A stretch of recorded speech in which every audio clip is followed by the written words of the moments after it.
Very good morning. আজকে সকালটা ভারী সুন্দরভাবে শুরু হলো।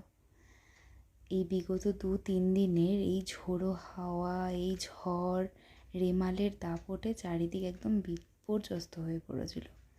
আজ সকাল উঠতেই দেখি গাছগুলো একদম ফুলে ভরে রয়েছে।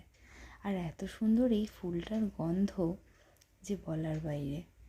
তাই সকালটা আমি শুরু করলাম ঠিক ওদের সাথেই। আর নিজেকেও যেন মনে হয় যে আমিও একদম ফুলে ফুটে উঠেছি। সকালটা এরকম চারিদিক ভর্তি সবুজ, বিভিন্ন নানা রঙের এরকম ফুলের সমারোহ দেখতে ভীষণ ভালো লাগে। আর আমাদের এই বাড়ির ছোট্ট ক্ষুদে সদস্য এরা সকাল হতে না হতেই কিচিরমিচির আওয়াজে আমাদের ঘুম ভাঙায়। কত যে ভালো লাগে। তারপরেই আমি ফিরে এলাম ঠাকুর ঘরে। তো আমার যে এই জারটা আছে, এখানে আমি ফুল দিয়ে রাখি জলের মধ্যে। তাতে কি হয়, 2-3 দিন ধরে ফুলটা তাজা থাকে। তো আজকে আমার ফুলটা চেঞ্জ করার দিন, তাই আমি সকাল সকাল উঠেই স্নান করে নিয়েই আগে ফুলের এই জায়গাটা পরিষ্কার করে নিলাম। আর করেই গাছ থেকে তুলে আনলাম ফুলগুলো। কি ভারী ভালোইটাই না লাগছে। আর জলটাও চেঞ্জ করে নিলাম। চেঞ্জ করে আমি ঠাকুরের সামনে ফুলগুলোকেও চেঞ্জ করে দিলাম। তাতে ঘরটাও দেখতে খুব সুন্দর লাগে, আর ভারী নিজের মনটাও শান্ত হয়ে যায়। কারণ ফুল আর গান যারা পছন্দ করেন তারা সত্যিই মাটির মনের মানুষ হন, এটা আমার মা বলেন।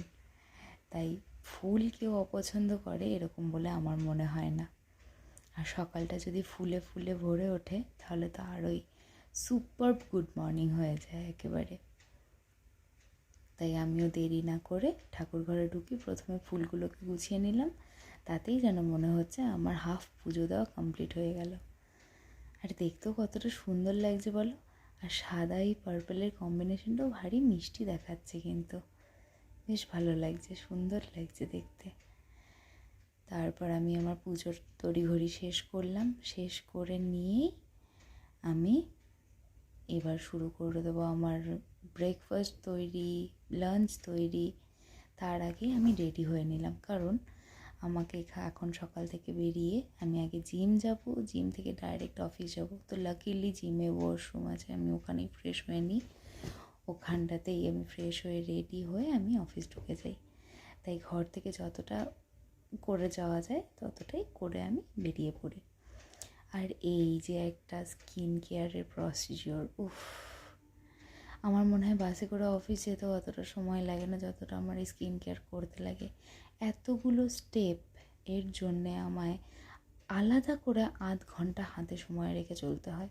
আমি যদি ঘুম থেকে উঠি, তারপর থেকে আমার হাফ অ্যান আওয়ার করে সব কিছুর জন্য আমাকে টাইম সেট আপ করতে হয় যে হাফ অ্যান আওয়ার আমার এখানে লাগবে, এখানে 10 মিনিটস লাগবে, এখানে 15 মিনিটস লাগবে। কিন্তু সব থেকে বেশি সময় লাগে আমার এই স্কিন কেয়ারের জন্য। আমার হয়তো এর থেকে বেশি সময় আর কিচ্ছুতে লাগে না।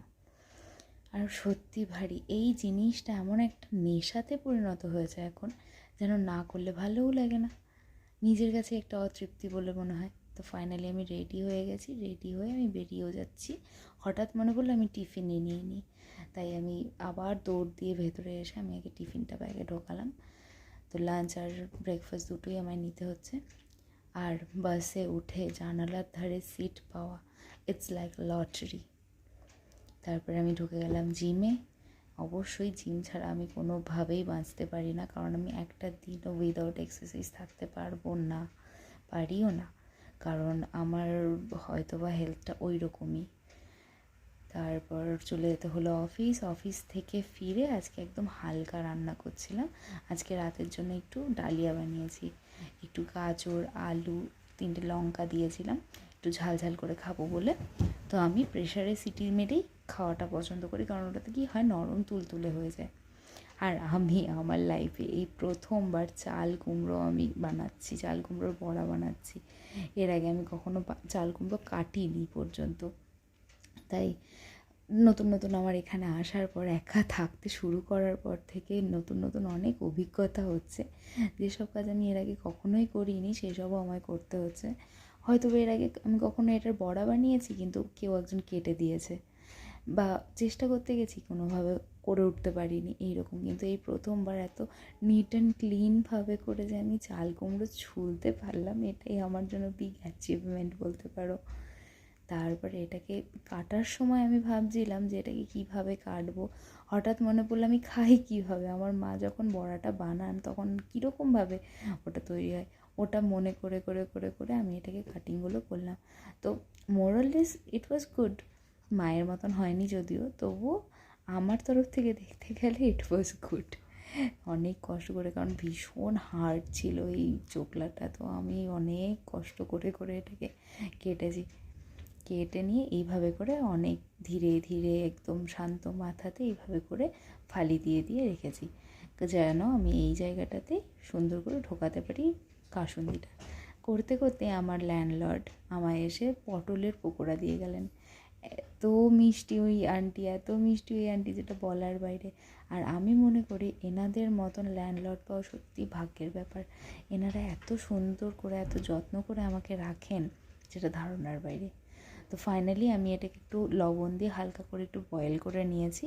তোমরাও চাইলে একটু বয়েল করে নিতে পারো, বা যদি একদম পাতলা করে কেটে থাকো তাহলে বয়েল করার প্রয়োজন হয় না, মিডিয়াম ফ্লেমে করলেই ওটা নরম হয়ে যায়। তো আমি এই বয়েল চাল কুমড়োটার ভেতরে ধীরে ধীরে, আমার কাছে কাসুন্দি ছিল না জন্যে, আমার কাছে আম কাসুন্দির একটা আচার ছিল, আমি ওটা দিয়ে বানিয়েছি। আর দুর্ধর্ষ ভালো হয়েছিল খেতে, কারণ আম কাসুন্দির আচারটা একটু টক টক ব্যাপারটা হয়েছিল তো, আর ভীষণ টেস্টি হয়েছিলো, ভীষণ টেস্টি হয়েছিলো। মানে আমি আমার ফার্স্ট ট্রাইতে এত সুন্দর করে বানাতে পারবো আমি ভাবতেও পারিনি, সত্যি তাই। এক তো আমি চাল কুমড়ো প্রথমবার কাটলাম, কিন্তু বড়া আমি বানিয়েছি, তা নো ডাউট আমি বানিয়েছি, কিন্তু যে নরম হবে, খেতে ভালো হবে, একটু টক টক ব্যাপার থাকবে, সব কিছুর যে এত মেলবন্ধনটা এতটা সুন্দর হবে, এটাই আমার জন্য বিগ অ্যাচিভমেন্ট ছিল ফর টুডে। তারপরে একদম মিডিয়াম ফ্লেমে আমি বড়াগুলো ভাজলাম, কারণ আমি বুঝতে পারছিলাম না এটা যদি শক্ত থেকে যায় বা যদি নরম থেকে যায়, কারণ আমি বুঝতে পারছিলাম না। তাই ধীরে ধীরে দেখি না, লো ফ্লেমে দিয়েও এটা সুন্দর ভাজা হয়ে গেছিলো। তো তারপর তো মানে কী বার বলবো, খেতে তো অসাধারণ হয়েছিলো, অসাধারণ। আর আমরা এই বড়াটা সবাই মিলে খেয়েছিলাম, আমাদের বাড়ির ল্যান্ডলর্ড থেকে আরম্ভ করে সবাই। আর এই যে আমার রাতের ডিনার শুরু। দেখা হবে খুব শীঘ্রই আরেকটা নতুন ব্লগে। প্লিজ আমাকে সাপোর্ট করো, ভিডিওটা ভালো লাগলে